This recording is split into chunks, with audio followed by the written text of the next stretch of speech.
గ్రామాలు ఉన్నాయి. ఈ గ్రామాల్లో అమ్మ చెప్పినట్టు 30 కుటుంబాల్లో మంది జనాభా ఉన్నారు. వీళ్ళు ఎవరికి హక్కులు ఉన్నారో నిలబెట్టారు. అలా నిలబెట్టినప్పుడు ఆ పర్సన్ చెక్ చేయాల్సిన అవసరం ఏంటి? మాకు ఈ ఏరియాలో సిటీ ఫండ్ అనేది చెక్ చేయాల్సిన అవసరం ఏంటి? ఆల్ పొలిటికల్ పార్టీస్ అందరూ మాకు ఇంతమంది ఉన్నారు కేటాయించండి అడగండి. అప్పుడు డెవలప్మెంట్ ప్రోగ్రామ్స్ అని మన జనాభా లెక్క మన హ్యాండ్లో ఉంటే గవర్నమెంట్ వెళ్ళి ఎన్ని క్వశ్చన్స్ అయినా అడగదు.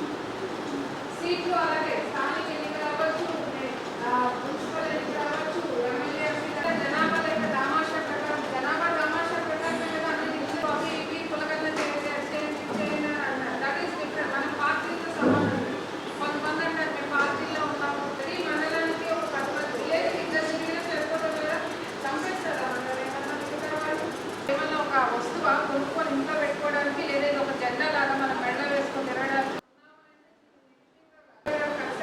ఆటోమేటిక్గా మనకు అక్కడ రాజకీయాలు ఆ దిశగా కూడా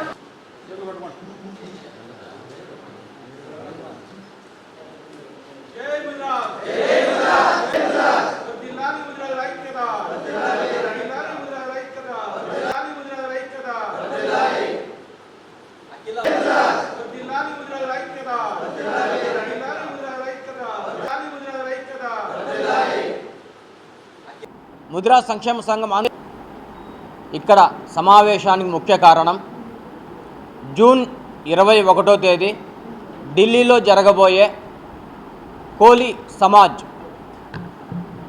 జాతీయ ముద్రా సంక్షేమ సంఘం ఆధ్వర్యంలో జరుగుతున్న భారీ బహిరంగ సభకు రాష్ట్ర వ్యాప్తంగా అలాగే మన తెలుగు రాష్ట్రాలు రెండు కలుపుకొని అన్ని రాష్ట్రాలు దేశవ్యాప్తంగా జరగబోయే మహాసభను జయప్రదం చేయవలసిందిగా రామ్నాథ్ కోవింద్ గారు మాజీ రాష్ట్రపతి వర్యులు పిలుపు మేరకు అలాగే హిమాచల్ ప్రదేశ్ ఎంపీ ఎక్స్ఎంపీ వీరేంద్ర కశ్యప్ గారు ప్రజెంట్ నేషనల్ ఎంపీ జాతీయ అధ్యక్షులుగా పనిచేస్తున్నారు. అలాగే వర్కింగ్ ప్రెసిడెంట్ భూపతి గారు వీరి పిలుపు మేరకు జరగబోయే జాతీయ బహిరంగ సభకు ముఖ్య అతిథిగా ఢిల్లీ ముఖ్యమంత్రి రేఖా గుప్తా గారు వస్తున్నారు. మరి దీన్ని దేశవ్యాప్తంగా జయప్రదం చేసి మన ముదిరాజుల జెండా గల్లీ నుంచి ఢిల్లీ దాకా ఎగిరేందుకు మన రిజర్వేషన్ సాధించుకునేందుకు ప్రతి రాష్ట్రంలో రకరకాల పేర్లతో పిలుస్తున్నటువంటి ముదిరాజులు, ముత్తియారులు, బంటు, కోలి, తెలుగోళ్ళు, తలారి ఇలాంటి పేర్లు కాకుండా దేశవ్యాప్తంగా ఒకే కులం ఒకే పేరు పెట్టాలనే ఒకే ఒక ఉద్దేశంతో మాజీ రాష్ట్రపతి వర్యులు రామ్నాథ్ కోవింద్ గారి ఆదేశాల మేరకు ఈ సభ జరుగుతోంది. అయితే ఈ రాష్ట్రం నుంచి కూడా ముదిరాజులు ఆంధ్రప్రదేశ్ ముదిరాజుల సత్తా ఏంటో మనం అక్కడ మన జనాభాను చూపించి మా లెక్కలు మేము ఇంతమంది ఉన్నాం 2019 నుంచి 2024 వరకు జరిగిన వైఎస్ఆర్ కాంగ్రెస్ పార్టీ 1,80,000 మందిని జనాభా చూపించింది ముదిరాజుల్ని రాష్ట్రంలో. తెలుగుదేశం ప్రభుత్వం 2024 అధికారంలోకి వచ్చాక 3 లక్షల మందిని చూపించింది. మరి వైఎస్ఆర్ కాంగ్రెస్ పార్టీ ఇచ్చినటువంటి లెక్కలు కరెక్టా లేక తెలుగుదేశం ప్రభుత్వం తీసినటువంటి లెక్కలు కరెక్టా అని ఈ ప్రభుత్వాన్ని కూడా మేము ప్రశ్నిస్తున్నాం. గతంలో ఉమ్మడి రాష్ట్రం ఉన్నప్పుడు తెలంగాణ ఆంధ్రప్రదేశ్ కలిసి ఉన్నప్పుడు 1 కోటి మంది ఉన్నటువంటి జనాభా ముదిరాజులు. మరి ఈరోజు రాష్ట్రం విడిపోయినాక తెలంగాణలో 60 లక్షల మంది ఉన్నారు. మరి మిగతా 40 లక్షల మంది ఎక్కడికి పోయారు ముదిరాజులు? ఆంధ్రప్రదేశ్లో లేరా అని అడుగుతున్నాం. మరి 1,80,000 లేక 3 లక్షల మందిని ఎందుకు చూపిస్తున్నారు తప్పుడు లెక్కలు? దీనివల్ల మా రిజర్వేషన్ మీరు అనుభవించేదానిక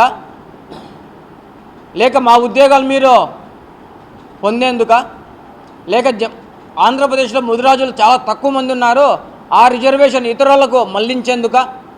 మరి ఏంటో మీ వైఖరి తెలియజేయాలి.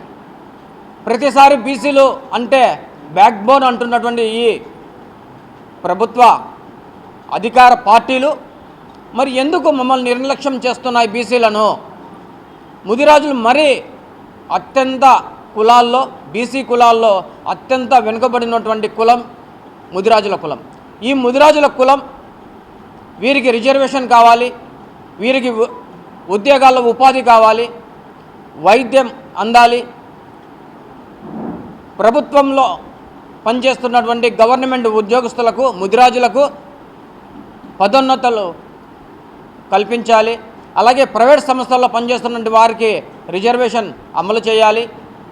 మరి ఇవేమీ చేయకుండా మాకు మాత్రం ఓట్లు కావాలి, మీ ఓట్లన్నీ మాకే కావాలి అని మా వాళ్ళను ప్రలోభాలకు గురి చేస్తున్నటువంటి ఈ రాష్ట్ర అధికార పార్టీలు ఉంటే తెలుగుదేశం లేదా వైఎస్ఆర్ కాంగ్రెస్ పార్టీ, ఈ రెండు కూడా బీసీలను మోసం చేస్తున్నాయి.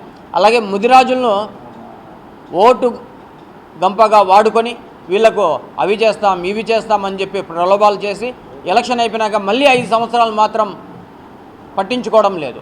మాకు ముఖ్యంగా కావాల్సింది ఇప్పుడు బీసీడీలో ఉన్న ముదిరాజుల్ని బీసీఏలో చేర్చని అంటున్నాం. మీరు చేర్చేలోపు మా రిజర్వేషన్ పెంచాలి. మీరు బీసీడీ నుంచి బీసీఏకి చేర్చాలి, అలాగే రిజర్వేషన్ పెంచాలి. లేకపోతే బీసీడీలో 7% ఉంది, బీసీఏలో కూడా 7% ఉంది.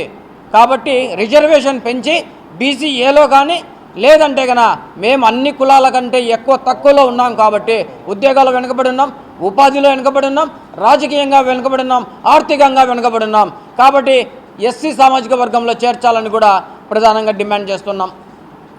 అట్లా చేయని పక్షంలో రేపు ఢిల్లీలో జరగబోయే బహిరంగ సభలో కూడా ఈ ప్రస్తావిస్తాం. మాజీ రాష్ట్రపతి వర్యులు వారి చొరవ తీసుకొని రామ్నాథ్ గారు ఎస్సీ సామాజిక వర్గంలో చేర్చి రిజర్వేషన్ పెంచి ముదిరాజు కులాన్ని ఆర్థికంగా, సామాజికంగా, రాజకీయంగా, ఉద్యోగపరంగా ఆదుకోవాలని డిమాండ్ చేస్తున్నాం.